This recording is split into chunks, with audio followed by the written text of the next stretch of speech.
It's out. We're finally getting a full-length animated series for this. I mean, other than the fact that I have to watch anything that has even remotely to do with Type Moon, it's been long overdue. Not just because of the OVAs and whatnot, but because of these gorgeous animations that you see on their PV commercials. Cause, yeah, it's not like they don't have the money to spend on top-notch production. I mean, they usually use Ufotable for their main stuff. So get your waifu war game on, strap on some squirt guns and Excaliburs, because we're deciding if we're watching Fate Grand Order this season.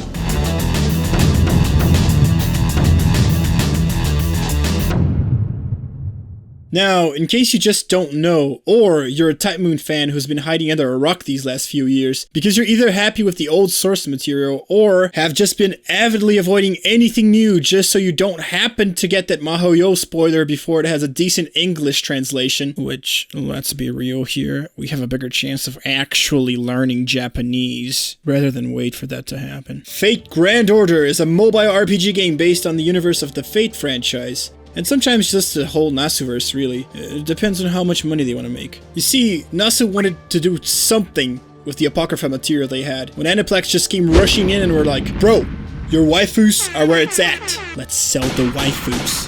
MMO? Screw that! I know, even better.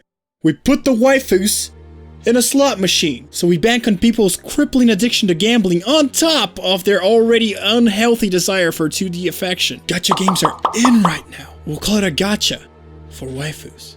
Waifu gacha. I have to say, they knew exactly what they were going for. Smart people. Needless to say, the game prints money.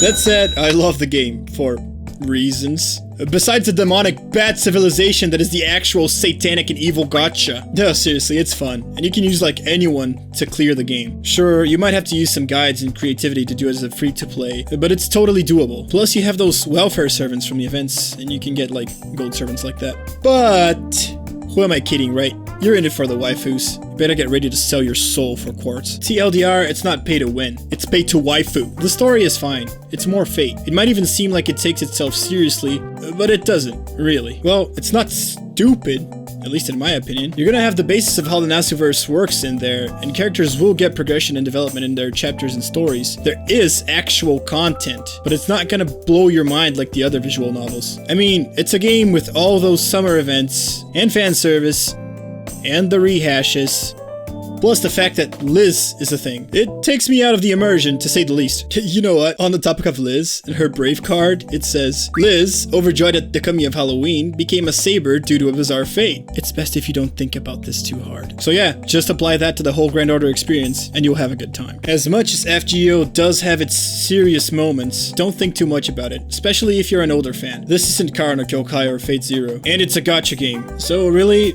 it shouldn't be. The anime is gonna cover the Babylonia chapter, which is the last singularity for the first arc of the game. I should have it open, but I've been neglecting the story a little bit. I kinda just took off from the game ever since spending 280 quartz and not getting Squirtoria. Damn you, Summer Saber, and your gorgeous swimsuit, and your A tier. Hey, at least it's not as bad as the dude who went all the way to England to summon her and spent $600 on quartz and nothing. Now that's what I call bad civ. Also, if you've never played the game but you are interested in watching the anime, at least check out the OVA and episode 0. It'll give you some backstory. Also, the first episode spoils a lot of shit, so if you don't want those, better not watch it. In that case, also stop watching this video right now. The episode kicks off with some world building for those less acquainted, some service for those who played the game in showing the singularities in their respective main characters, and then our pro tags, Fuji and Mashu, sail to the land of Uruk in the Age of Gods, where we get to see Mash wreck some beasts. Pay attention to this, it's important to see how she has a hard time dealing with some of these things. And then we finally get what everyone's been waiting for, yep, it's finally here.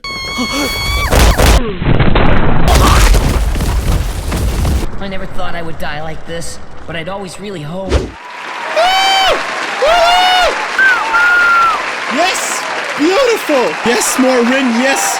Sit on me, lucky bastard. Now, if you're one of the people wondering why the fuck Rin is in ancient Babylon, it's because it's not her. I mean, it is, but it's not. Remember rule number 1. So, doesn't matter had Rin, I guess? I just wish her gacha loved me though. Gosh, why can't I ever get who I want? They get surrounded by more beasts and Rin wrecks them, no problem. Remember Mash? It just goes to show you how much of a difference there is between a 4-star and a 5-star servant. And then Rin leaves because she's actually Which then brings us to the authors using the exact same plot device. Oh no, we're surrounded again. That being obviously because they didn't have enough time for an actual plot line. They just decided to introduce Enkidu, showing again that 5-star servants, man. That's where it's at. And then deciding to show you the actual demonic front and call it a day. So yeah, in other words, nothing actually happens in the episode. If I'd had never heard of Fate before, I'd be completely at a loss on whether deciding to watch this or not. But turns out I'm actually me, and this is Type Moon, so it gets an automatic watch. Like I said, just don't take it too seriously and you should be good. Also, I'd never complain about more Rin or Mesh. Or booty. Now, if you'll excuse me, I'm gonna go grind at work for more money and maybe some ancient voodoo rituals so I can pull from Musashi. Cheers.